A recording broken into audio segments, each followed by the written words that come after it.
ഈ സന്തോഷത്തിൻ്റെ ദിവസമാകട്ടെ ഇന്ന്. ലൂക്കാ സുവിശേഷം 16-ാം അധ്യായം 19-ാം വചനം ഇന്ന് ധ്യാനിക്കാം. ഒരു ധനവാൻ ഉണ്ടായിരുന്നു. അവൻ ചെമന്ന പട്ടും മൃദുല വസ്ത്രങ്ങളും ധരിക്കുകയും എന്നും സുഭിക്ഷമായി ഭക്ഷിച്ച് ആനന്ദിക്കുകയും ചെയ്തിരുന്നു. നല്ല വസ്ത്രം ധരിക്കുന്നതും നല്ല ഭക്ഷണം കഴിക്കുന്നതും ഒന്നും തെറ്റല്ല.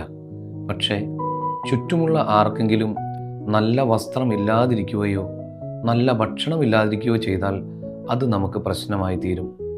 അതുകൊണ്ട് തന്നെ ഒരു യഥാർത്ഥ ക്രിസ്ത്യാനിക്ക് വിശ്രമിക്കാൻ സമയം കിട്ടുകയില്ല. പരിശുദ്ധ അമ്മയെപ്പോലെ ചുറ്റുപാടുകളിലുള്ളവരുടെ കുറവുകൾ കണ്ടെത്തി സമ്പത്ത് കൊണ്ടോ അധ്വാനം കൊണ്ടോ അത് നികത്തി കൊടുക്കാൻ കടപ്പെട്ടവരാണ് ക്രിസ്തു ശിഷ്യർ.